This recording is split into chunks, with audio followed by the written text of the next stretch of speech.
I'm the general counsel. There.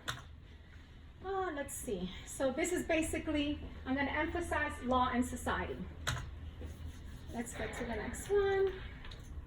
All these little cute things that you do to entertain yourself. Now, you see there's a picture of a turtle. Does anyone know in the law where turtles are represented? Companion animal, correct? Where? Aren't they a companion animal? I can't hear you. A companion animal. Okay? But in the law, there's a place you go to. In Washington, D.C., I'm giving you a cue. That when you go there, before you enter that room to make your oral arguments before a panel of judges, there's these columns and these two big turtles.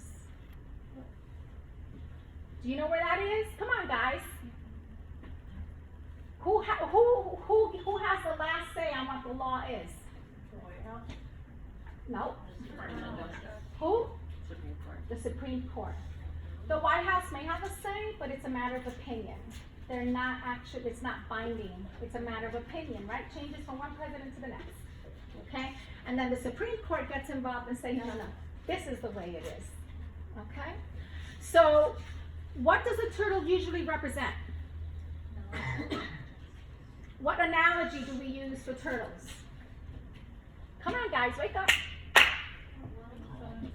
What are some of the phrases and quotations that people use about turtles? Slow and steady. Huh?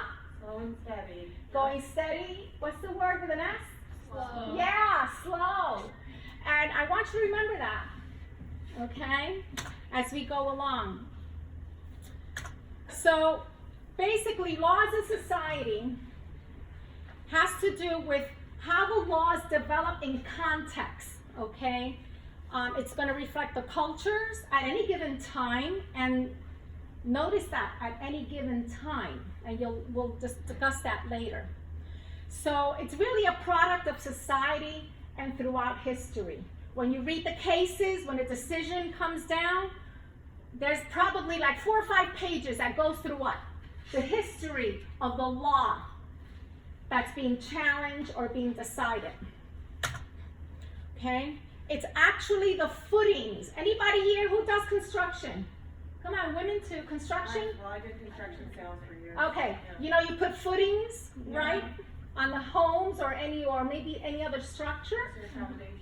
Yeah. So really the law is, the footings of the law is, you find it in the social context, political, economic, and cultural life. That's where the law comes from. Okay? And society. That's why I chose to do law and society. I want you to read this.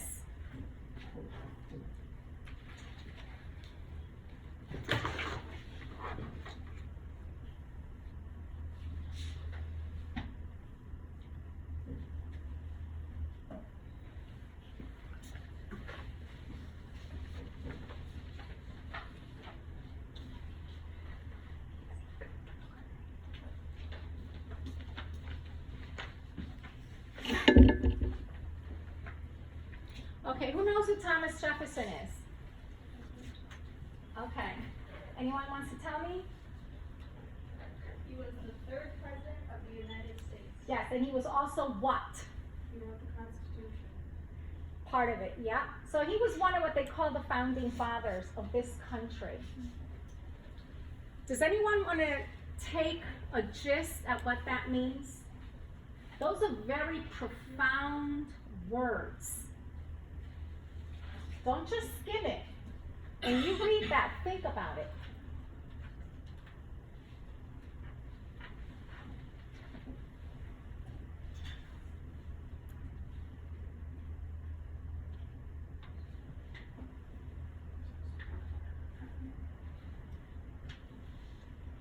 Okay.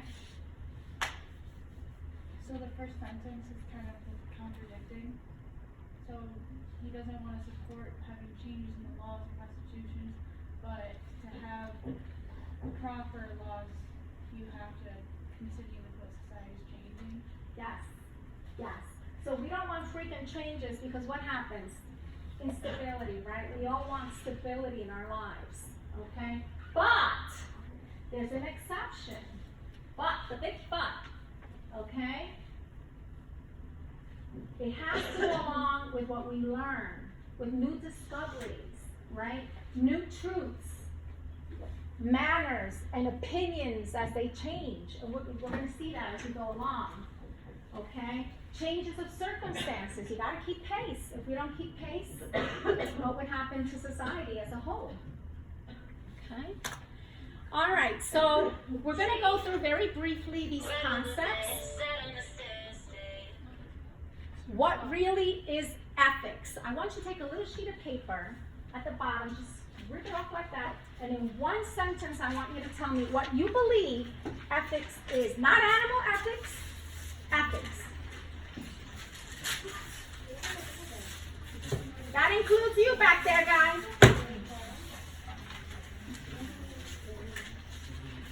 And I want you to send it up front. Doesn't have to be a big paper, no names, no nothing. Just want to get a gist as to where you guys are.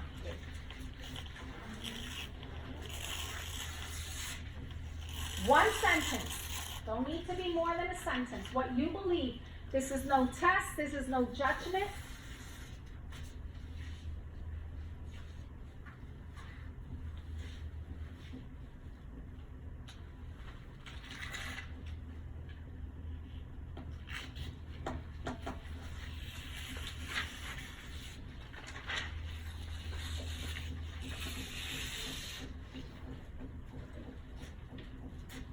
All right, start sending them up front. Just maybe the person at the end of one row can volunteer or someone and collect them and bring them down.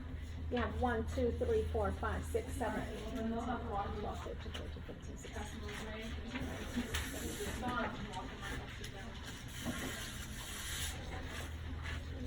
We have 37 students today.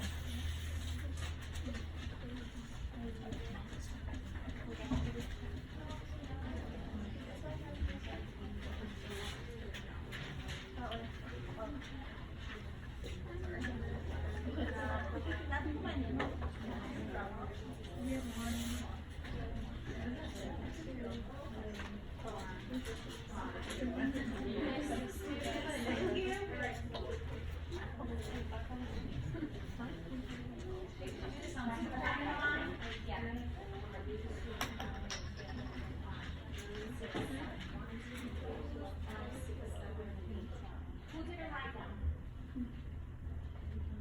It's at your peril and loss. Next one. Oh, wait, I'm sorry. All right. Okay. All right. So, I didn't bring my glasses. I was going crazy. I was a few minutes late. But I'm going to go through this. I'll read the ones that I can read. Let's see. There's one here.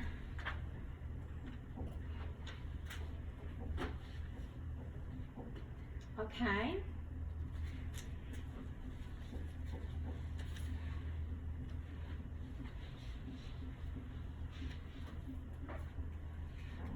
Okay.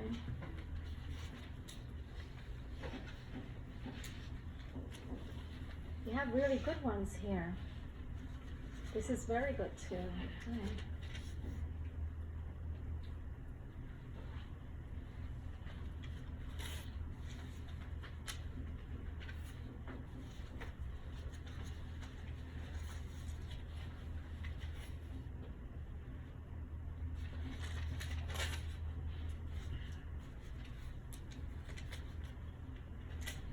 Anyone Google this real quickly? Okay. Don't Google it. No need to. You're gonna find all kinds of school and thoughts. Okay.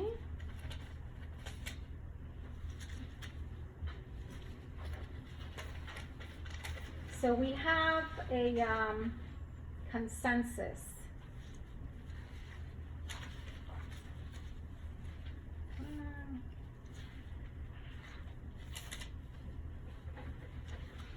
Don't know what would look anyone.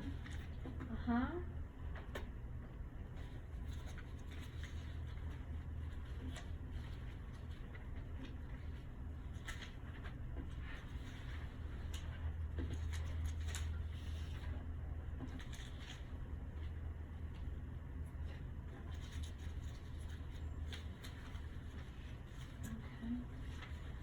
really good ones, good comments, guys.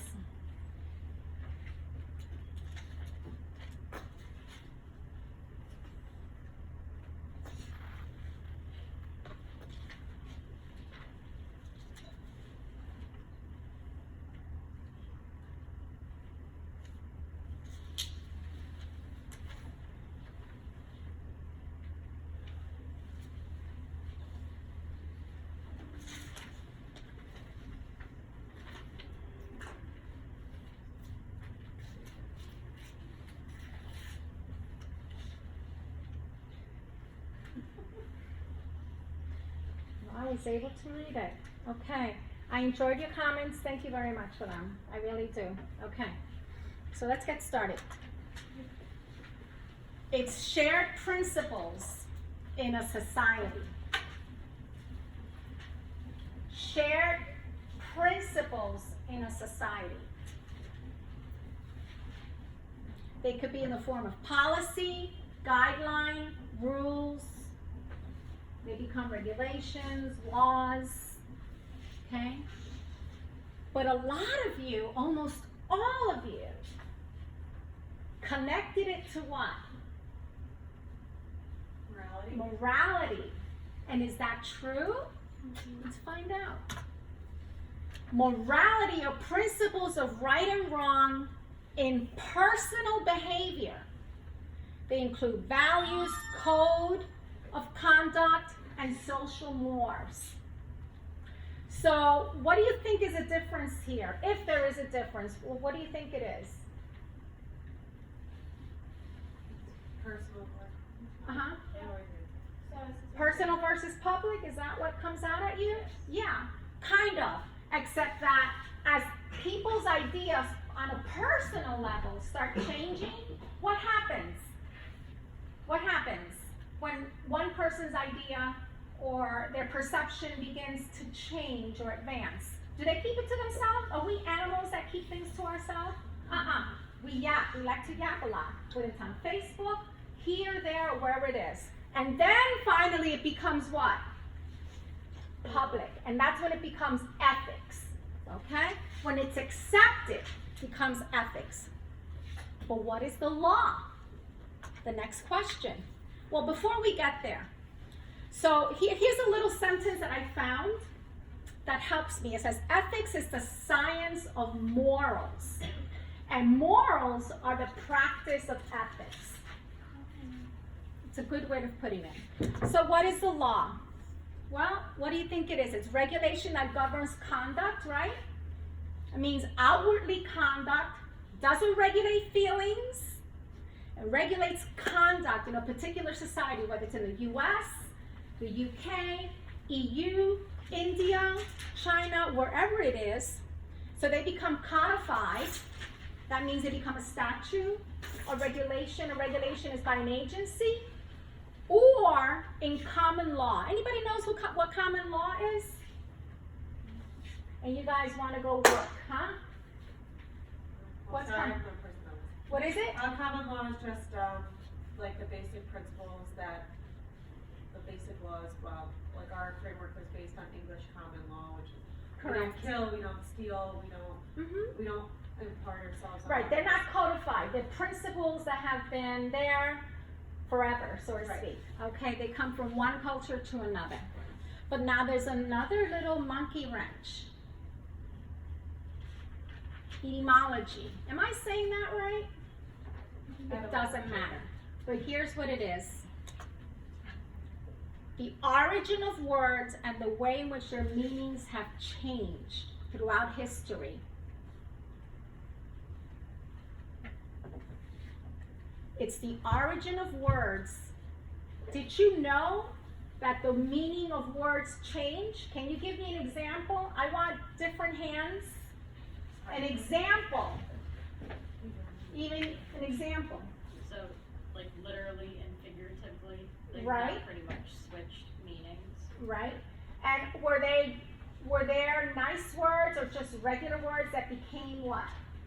Pejorative? Meaning, don't, even though that used to be a good word to use, we can't use it anymore because what? Well, I know in like disabilities, right? We don't refer to it anymore as mental retardation, we don't refer to it intellectual Okay, so, disability. but there's words that become what? Give me an example. Offensive. Yes.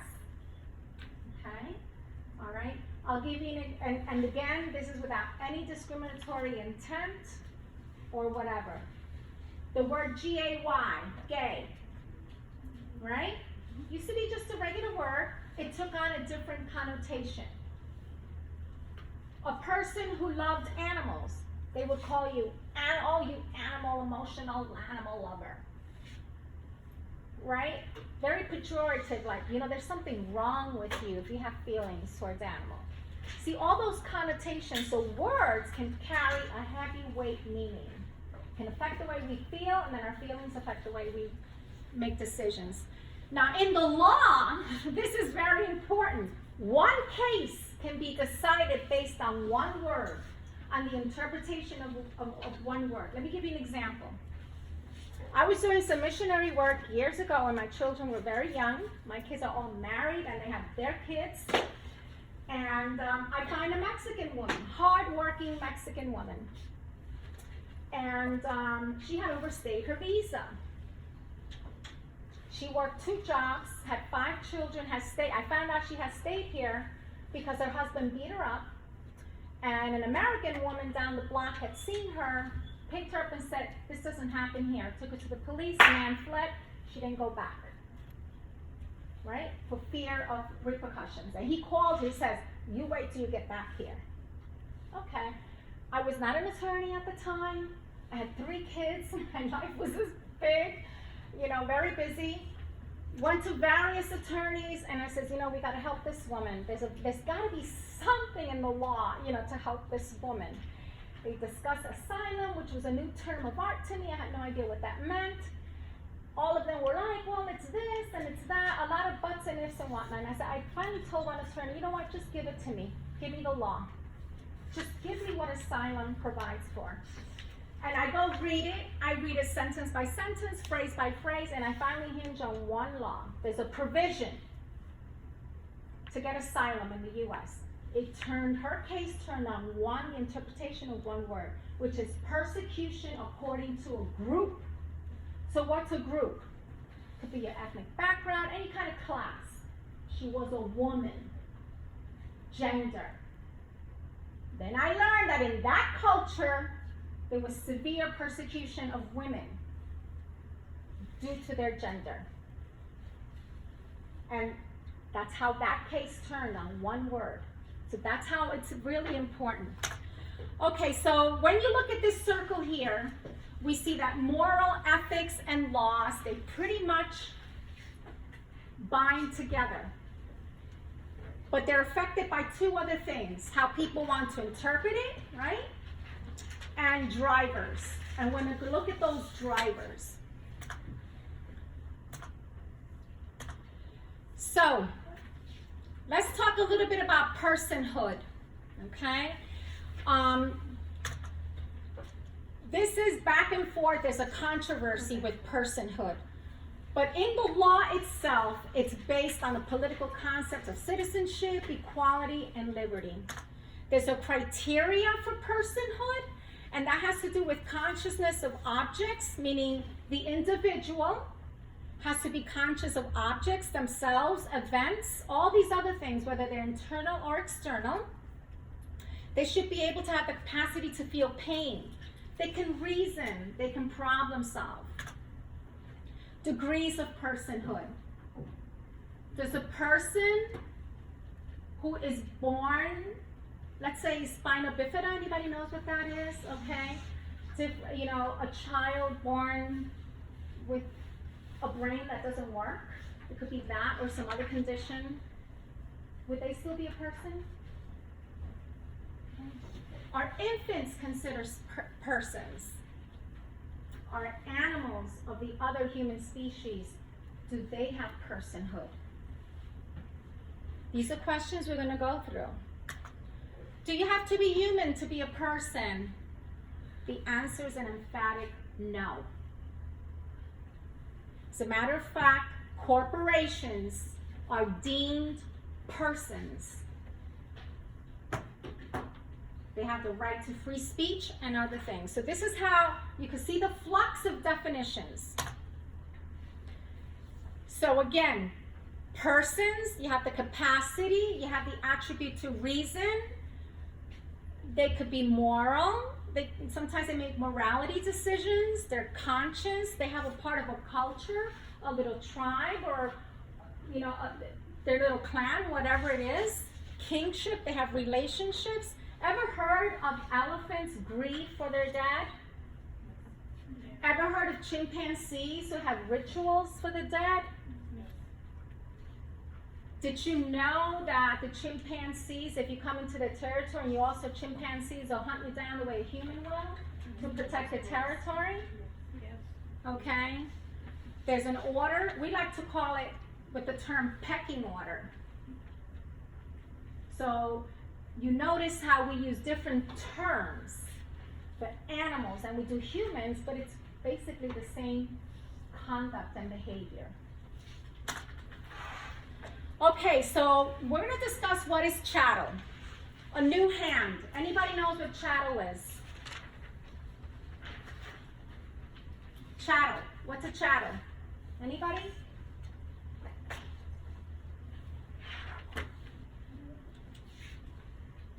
Anyone? Okay. All right. Well, we're looking at the fossils. We're going back in history, what we call the fossils of those eras. We're going to discuss groups of individuals who were considered chattel legally at one time. Chattel means your thing. This is chattel. This is chattel. The chair is chattel.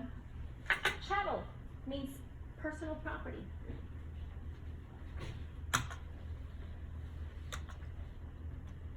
So what we're going to do is we're going to test assumptions, beliefs, and norms of the day. And what does that require? Critical thinking and metacognition. Anybody knows what metacognition is? Okay. Have you ever, at the end of the day, or maybe at some time, you just sit down and you're by yourself, or sometimes you could be watching TV, it doesn't matter what you're doing, and you're kind of rehearsing what you said with this person or what you did that day, how you feel about it, and you start thinking, wait a minute, should I have done this or done that? Have you ever done that? Have you done that? That's called metacognition. That means that you have the ability to, let's say there's another you here looking at yourself, introspecting and examining your own thinking pattern and your own behavior. That's metacognition. And this is what's critical as you continue in your education and decide what your future is going to be like. Okay? So here's a review, the historical record of discriminatory practices where individuals are considered chattel. You have the American Indians. You have the slave trade and the infrastructure that supported it. And you have women. Under the law, they were all chattel. Let's start with the American Indians. I remember being in law school under property class, and the law professor in the property class goes on to discuss Johnson McCuntish. You get a law book this thick for each different type of law. And she goes on to discuss, basically the theories in there. But when I heard what this justice, who was a justice from the Supreme Court at that time, 1800s, said, it was like someone could fire underneath my chair. Basically, when you read that case, and you should Google it and read it. I do have a link there, but for the sake of time, it's something you can look at. Johnson v. McIntosh. Justice Marshall held that American Indians were the savages of the earth. And because they lived from the forest, a different way than the Europeans lived in Europe, that they had no right to have land. As a matter of fact, they had no right to transfer land. So they, in essence, they were subhuman as far as this judge was concerned. The Dawes Act of 1887. Anybody knows what that is? You know, no matter what field you go into in your life, in your career, learn history. It will help you make better decisions. And that the Law Act had to do with Native history. The Native Indians, the children were taken from the Indians and they were assimilated into these boarding schools. Basically, it stripped them of their culture and they wanted to Americanize them because they were what? The savages of the earth. And by doing so, they were able to take away their land. So it had a great, great outcome for those who devised the law. So let's go to the slave trade and infrastructure.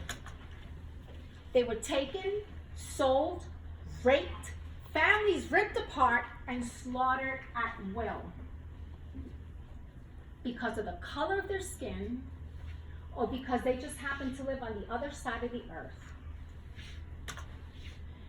So basically, it was the common law of property that enabled for the U.S. to continue or actually begin its slave trade. And then political and legal institutions began from there, validating the ownership of other persons. The case Turner v. Johnson, 1938, stated, slaves are property and must under our present institutions be treated as such, but notice, but they're human beings like passions, sympathies, and affections with ourselves. So from this holding now, the different lawmakers in different states, they borrow all these laws, they institute new laws to make sure that they can keep these slavery current.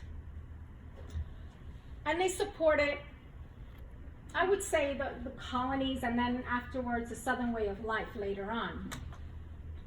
No education, no voting right to families. They belong to what? To an owner. And they were brokered by trade as human beings. This is new to you guys? No, you've heard it. You've heard it. But have you really given any thought to that? We're talking about ethics and morality. And at one time, it was ethical to do that. Even though science to the contrary, right? The conscience of so many people who rebelled and protested because they knew it was wrong, they could see the suffering. It still happened. What about women? Ladies, how many women are here from New York State? Raise your hand. Oh, almost all of them, me too.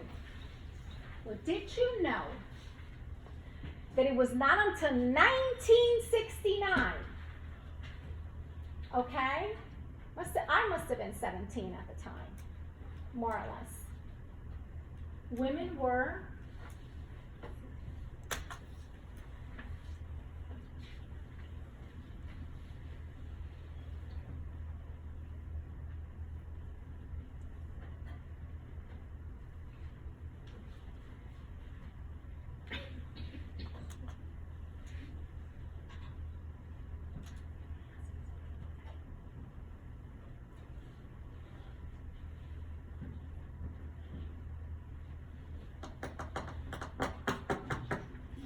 in New York State. Women could not go to colleges. Women could not vote. Okay? This is the case, Millerton Southeastern Elevator. Tremendous case to read. I hope I have the time, some other time, to be able to share that with you. Fantastic case. So who is an animal? Who's an animal? How many animals are here today? Huh? All of us, yes. We are animals. Anyone taking Bio 101, we know that, okay? And of course, this is an Oxford Dictionary. I'm not going to go into any depths. The biological definition of animals. Everyone here is an animal. However, anthropocentrism has come in, and what has happened? Remember the pejorative uses of language? You ever hear people say, my God, that guy is worse than a pig? Or, what an animal, you know? Okay, see what happens? How we play with language? Okay? And I'm like, every time I hear it, I'm like, why in the world do you have to get them mixed? Why don't you just take responsibility and say, look what humans are capable of? Because we're talking about human behavior. So, anthropocentrism, what is that? How does it relate to animal ethics? Okay? Basically, you have the human being the center of the world. That's it. And I'm going to share with you today the reason that many times abuses go on is because we center our world on ourselves. We don't stop. We're like machines. You know, you wake up, go to school, go to work, do the chores, do this, and you go like a robot, like a robotic life. You don't stop, pause, and think, wait a minute. What is my life about? What really makes me happy? What do I want to do? What really is this? Okay? So we want to be able to get out of ourselves and look around. So when you have this attitude of self-indulgence, that the world revolves around humans, we tend to what? That's what we see. You're not going to see what's around you. You got blinders on.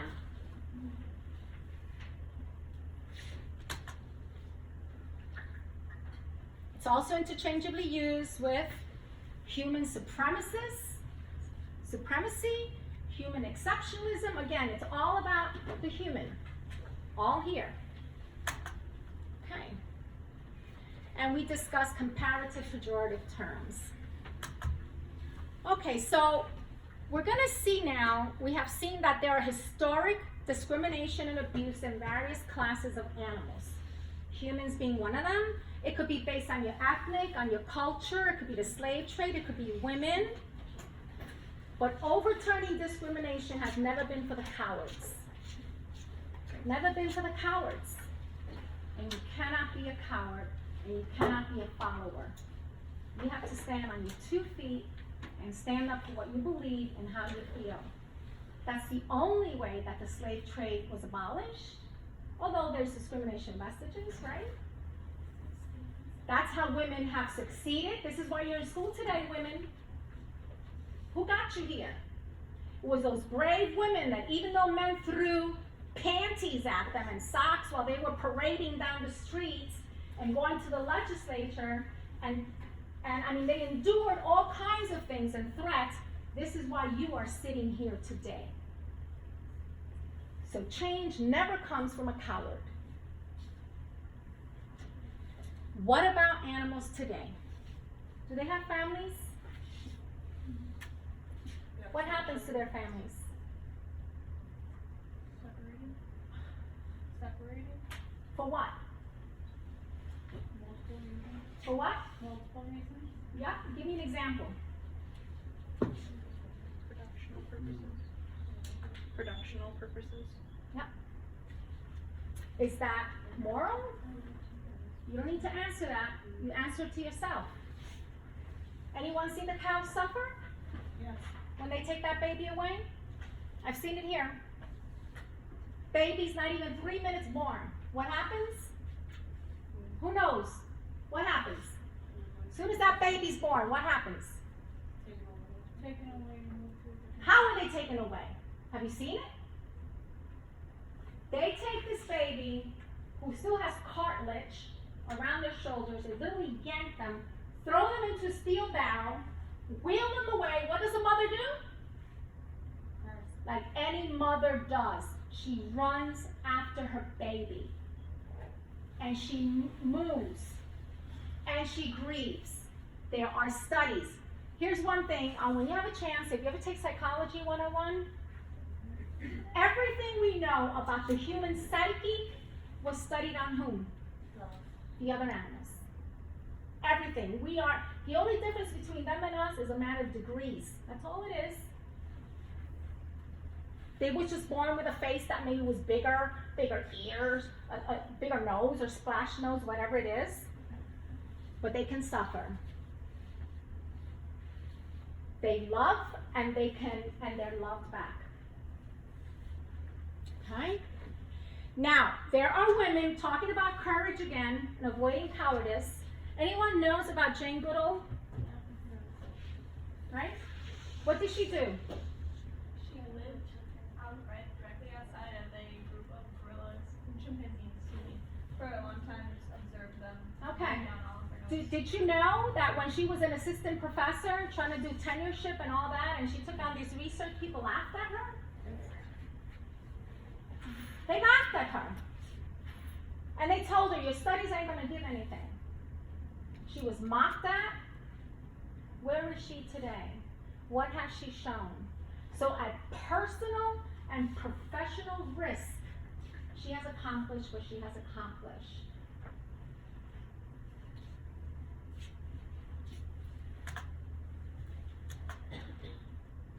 Speciesism.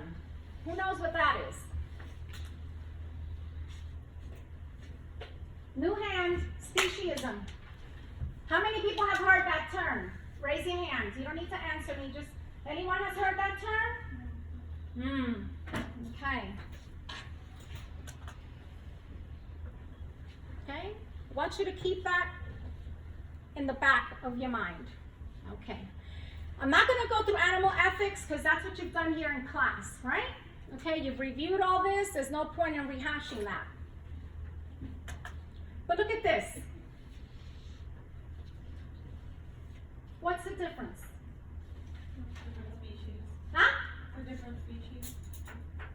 Different species. That is what? What was that word I was asking about? So now, this little cozy, nice guy, he has all kinds of laws protecting him or her. You can't remove his testicles without anesthesia because he feels what? Does this cow feel pain? Yes. Have you been told otherwise? Do they feel pain? Whether you're a mother or you will be a mother later on and you breastfeed your child and you have to work and you have to use a pump, you'll remember pain. When your child suckles on you for the first time and repeatedly, you will remember pain. When you put a machine that sucks literally the blood out of these animals and makes their udders swell while their babies are being kept away from them, that's pain. Do you know what Hitler did? Anyone heard what Hitler did with women, with humans? They would take a woman, they put her in one room, she just had her baby, and they let that baby cry and cry and cry because it wanted its mother, hungry. And what was the mother doing? When the baby cries, oxytocin kicks in and the milk just flows and flows and flows. And she started burgeoning. Is that cruel? Why wouldn't it be cruel to an animal like us, but of a different species? Do you see where morality comes in? Ethics come in? Historically done. Okay, so you have the American Indians, you have the slaves, you have women, and the list goes on, being discriminated as a class. Who's suffering discrimination today? The other animals. That's what speciesism is. Discrimination based on your species. Okay, so what I wanted to review quickly over with you is that advances in the law has been very slow. However, there have been advances. Whether they're Republican or Democrats, it doesn't matter. The truth is the truth. Today, for a while we had student exemptions legally in every state. You don't want to dissect an animal, you're protected by the law. You don't want to abuse an animal, you're protected by the law. You have a state law. That means that if you die, you can leave a trust in your animal's name. So they're taken care of for life. Family law. In many states, including New York, Pataki passed it some long time ago. An attorney can walk into a case and get an order of protection for that animal if they're in a domestic abuse situation. This one is very common today. When I went to law school, you know, and I had to make a presentation to the student body about why we needed an animal law, and they're like, animal what? You know, an animal law kind of, group, okay? I shared this with them, and I gave the name of the firm. There was a very prestigious firm in Syracuse, New York. The rainmaker, the client that had the big bucks, the man, he came in one day, and he told the firm, I'm getting a divorce, and I'm having a problem with my wife over the dog. They didn't know where to start. How are they going to get that dog? How are they going to turn it over to the man? Today, you probably read about this. Facebook, common, newspapers, whatever. It's in the law, it's called replumbing action, but sometimes it's custody. This is a big thing today. Lawyers make double and triple digits on these cases alone. Fighting over who's going to get the dog or the cat or the cow or the horse or whatever it is. And you're going to see why later on. I do a lot of cases of veterinary malpractice as well. Why? Because this is someone you love. And if a vet did something that he should have known, but he shouldn't have, okay? Then you have new standards now in the law called the best interest concern versus the best interest of the animal, which is in other states. Again, the laws go state by state. You have a lot of states now granting guardianship, advocacy. In Syracuse, you have advocates that are appointed for dogs who bite, who have been abused, so that their interest to see if they could be rehabilitated. All different type of changes. Constitutions in many countries. Now, mind you, the United States is a young country. We still have a lot to learn. And in other countries, like in the European Union or in Europe, you have where they have amended their constitutions to include animal rights. Just like we have human rights law here in the state of New York, and in every other state it's called human rights law. That means, you know, you have the right to have a decent housing, you know, not to be discriminated against, to be treated right, and so forth. Okay. When Katrina, anybody remembers the hurricane in Katrina? Okay, what happened there? Anyone remember the name of the dog? The famous dog who became the famous dog? Snowball? Nobody remembers that? He was a family dog, and this child, he's screaming as they put the child in the bus and they separate him from this dog. All the dogs and animals were left to die, or fend for themselves. There were people on the rooftops that did not want to leave unless the helicopters also took in their dogs or cats and whatnot. Do you know what they did? They shoot them. They shoot at the animals, these law enforcement people.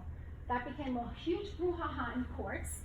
So Congress, with literally one voice, with the exception of one vote, every other legislature passed the Pets Act. And that is that during an emergency and a disaster, if the municipality is receiving FEMA funds, which most of them are, almost all of them, they have to rescue that animal along with the person, transport them, give them shelter, just like they would with a human. Schoharie County, I know Albany's program is very strong. Schoharie County has a tremendous program in this. There are jobs in this area like crazy. Anne McCutcheon had to be recruited all the way from Canada to do this job here because we didn't have people who were qualified to do that. Okay, so now I'm going to touch a little base on the case Travis. And this was held in 2013. And there, good, it's larger there. I can see it better there because I don't have my glasses. Notice what the courts have noticed. I remember when the laws change, it's because what are they looking at? Let's see what they're looking at, right? What's happening in society, what the mores are. They're saying, They receive ever increasing amount of time, attention, and money. Isn't that true? Right? Dog walkers, pet cares, veterinarian care, I mean, the list is forever. You invest in them as much as you do almost on a child. Training, okay? They're not an accompaniment anymore, but they're actually a family member. That federal law that passed in 2006, that's exactly what the legislature held, that they were family members. They were not things. Okay? And now, this case went through many other cases in different states, which is what they do. They review the cases. And basically, they realize that they're what? We are uncomfortable with the law's cold characterization of a dog as mere property. There's a companionship element. Not only do we love them, but they love us back. And that has been scientifically, irrefutably established. Okay, so where are you? In this debate, or in the plethora of all these ideas and ethics, and what's going on today, and the changes that's going on, where are you? Does animal ethics even matter? Well, let me make it to you a little bit more clear. Future career, or are you on a sinking ship? When you invest, whether it's your time, your money, your sweat, you always, when you invest, you are forward looking, right? You're not looking at the present, nor looking in the back, you're forward looking. Because if you're going to choose a career that has no future, or very little future, or diminishing returns, why would you do that? Who's going to pay your student loans? You'll be without a job. You always have to look at the economic data and what's going on. So we know that a driver in how the laws are made, how the ethics and morality and all of that comes together, has to do with all these other elements. Okay? For example, farms today that can no longer go forward, and they are many. They're closing in the hundreds every single day. There's a reason for it. Because law and society demands that it does. People are no longer going to demand a product where a mother, whether it's a cow or chicken or whatever it is, their kids are taken away, she's suffering, and there is abuse. People just don't do. What do? You boycott. It's the oldest thing that has been done forever. You just don't. When you go to the stores, what do you see? Soy milk, almond milk, coconut milk, rice milk, oat milk, everything. And they keep filling. The same thing with cheeses, butters, ice cream, all that stuff. So now they're converting them to sanctuaries. They're farmers who actually have converted to sanctuaries and have a business in hospitality with them. The environment. I don't know how much you guys have read on the environment and the correlation to animal agriculture, but you should. I encourage you to go to a UN Kyoto Protocol hearings, observe, see students from all around the world. You will learn things from different cultures and truly what's happening that the news media is not reporting. You will meet with scientists. It's just a wonderful thing. So, the vegan food industry, right now it's at $4.5 billion. Based on what? On two things, two notions. It's a healthy diet. You don't have to worry about cholesterol, diabetes, all that stuff, heart attacks. But most, it's value-based. People do not want something coming from violence and suffering. They want nothing to do with it. This is data that's coming from economists that have looked at this sector of the society, of the business. Okay, they expect 24.3 billion by 2006. These are links that I have here, and I'm not sure that if I hit the link, what would happen at this point. But If I have the time, we'll go to them, or if you ask me, I will give you the site so you can read it for yourself, because you should. Okay? There's a revolution going on. Remember IT? Computers, right? Look at where we are today. Look at where we are today. What happened to people who did not foresee that when they were in college? And they stood with whatever traditional jobs or whatever it was in the area. They said, what happened? What did the state have to do then? What have many states have done? They had to re-educate people. Today, and this is no joke, and it's nothing to be happy about, but you can Google this, farmers are regularly committing suicide. They can't sell their product, and it's very sad. That's not something that anyone should rejoice over. They can't make the money, they can't make ends meet, because law and society is saying no more. So are you on a sinking ship, or do you need to reconsider your future? Do not be left behind.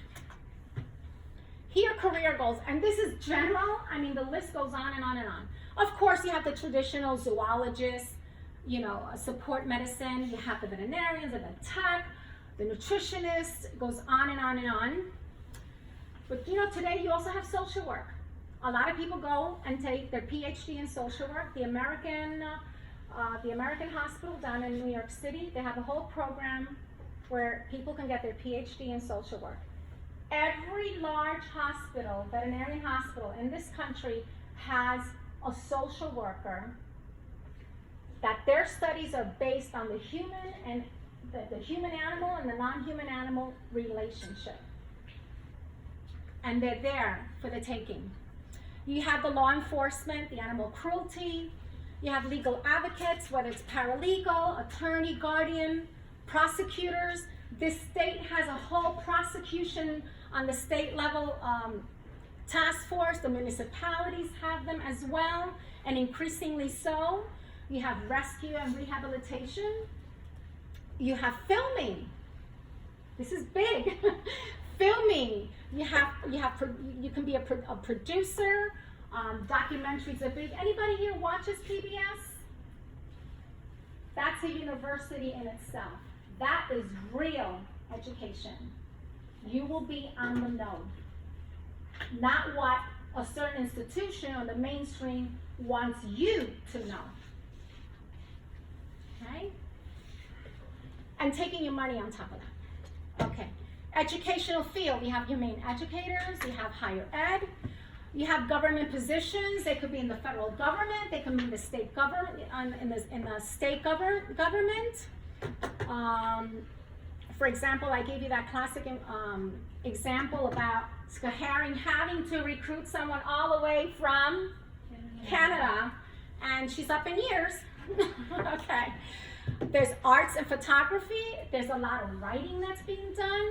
You can be an editor to many magazines that deal with either animal psychology, animal behavior, animal science, real animal science. Journalism, that's also huge. Radio, there are many radio talk shows on this issue. Can you share the joke back there? Is there a joke you want to share with the class or something funny? No, I thought it was when you said real. What? I thought it was when you said real animal science. I can't hear him. Can someone? You He said thought it was real funny animal when you science. said real animal science. Oh, real animal science. Okay, thank you.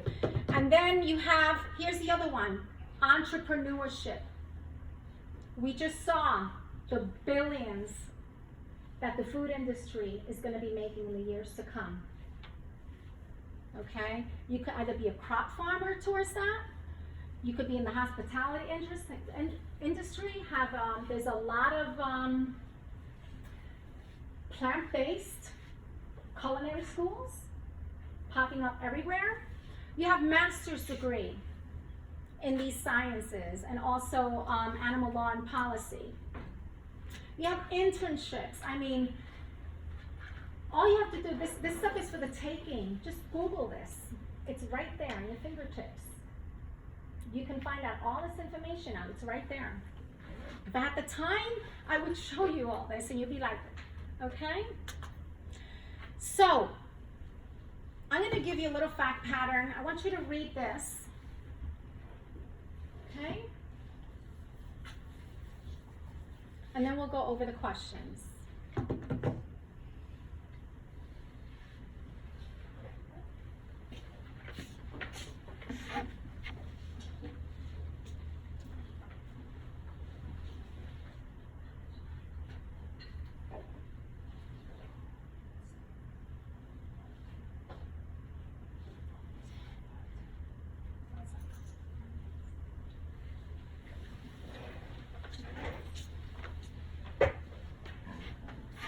I think you read that. So there are 1, 2, 3, 4, 5. Choose any of those 5. Write an answer. And just send it up again. No names or nothing. None.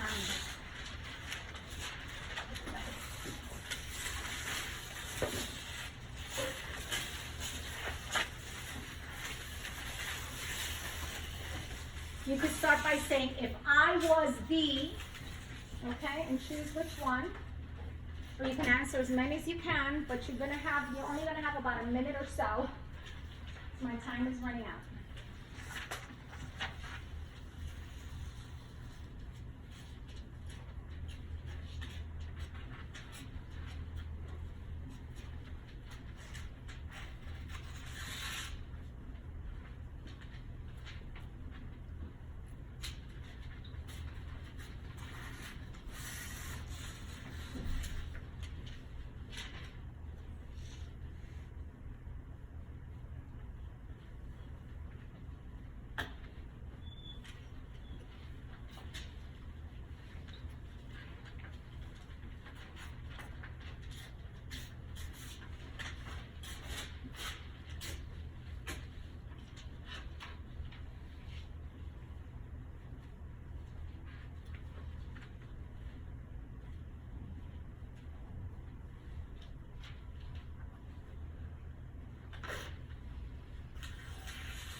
Okay, so let's start collecting.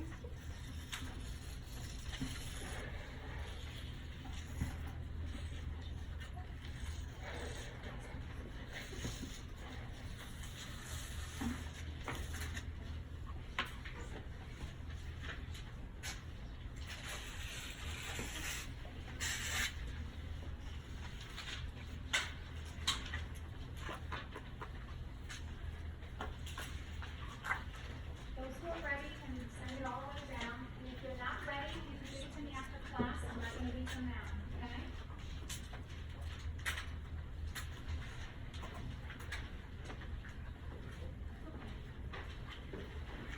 We're all different, and we have to respect our individuality, even though under time constraints. Louise, the rest of you can give it to me afterwards. I like to read these after when I go home. I want to thank you very much for your participation. Really, I do. But in closing, these are some ideas I hope that you can reflect upon. Remember always to ask when someone tells you this is the way it's got to get done, or this is the way it is around here, or this is how it is, how we always done it, or this is how I raised you, or whatever the case may be, or you come across, let's say, an article you're reading, whether it's a newspaper, whatever it is, ask yourself, is it so? You will never know the answer to that unless what? Unless you want to. Challenge yourself. Test your thinkings and assumptions. Do research. Expand and travel. Travel the world over. As students, I can tell you that there are a lot of grants out there for you to travel, do internships in other countries for all sorts influence of animal organizations of any kind that you can think of, in this country and outside. Another tip, there are countries like Norway, in other words, that have free college tuitions, or a third of what we pay here in the US. Google those. They may be of interest to you, and they will broaden your horizons. And to end, I'm going to tell you what happened here, real quickly, what you wrote about. I was that student. He was a good man, not a bad man. Just at this time, we didn't have these buildings. He brought this little lamb out, put him with his little legs up. I had no idea what was going to happen. No idea what was going to happen. I see these instruments, and he's bringing them, you know, he gets it from his aide, and it was just like in a second it happened, and this poor little thing went like this. I screamed. I didn't use profane language, but I said, "Professor! How can you do that? Would you do that to your dog? Would you do that to your testicles?" And then I said, "I can't be part of this. I can't see this," and I walked away. I thought he was going to fail me. Teachers do that, okay? I thought he was going to fail me. I had a similar thing happen when I went to law school, when I said I was going to do animal rights law, and one professor said, "What? That's on the fringes of the law," and she actually failed me. But in the year, she was no longer in that school anymore. But in this case, in Copperskill, that's when I started thinking, the wheels in my mind. I was like, I went home, and I mean, I didn't even go to the classes the rest of the day. I was like, I just couldn't believe what had just happened. That night, I couldn't sleep. I came to the farm where they had all the little sheep. That one sheep was completely alone in a corner while the other ones were with each other congregating.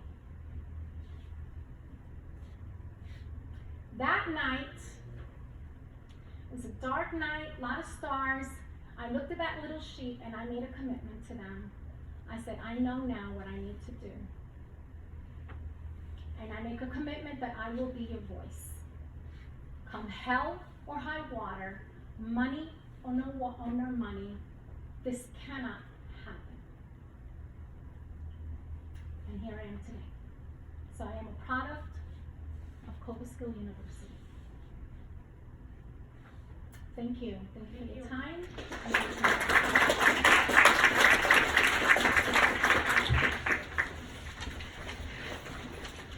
So anyone else, please?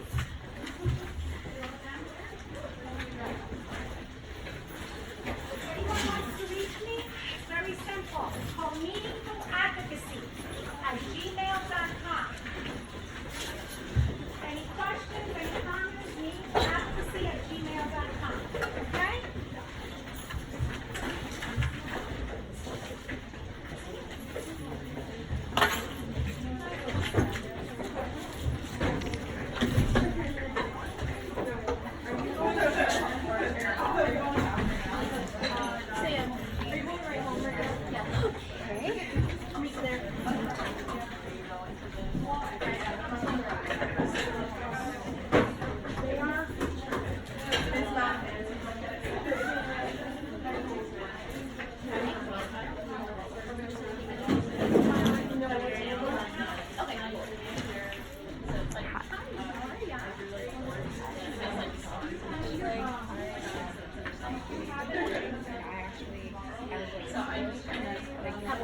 A similar story to how the yours is. She was in this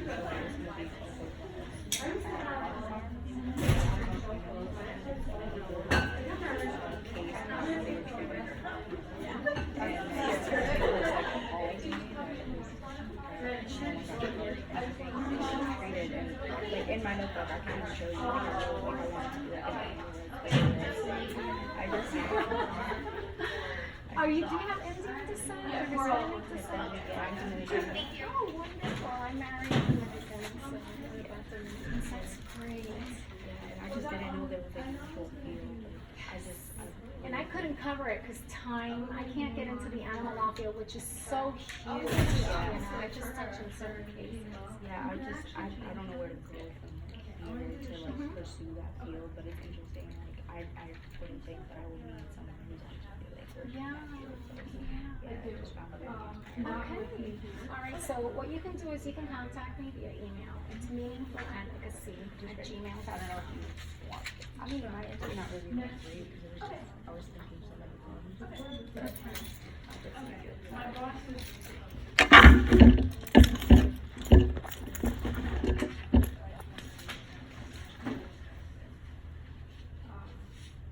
my really nice cat is here.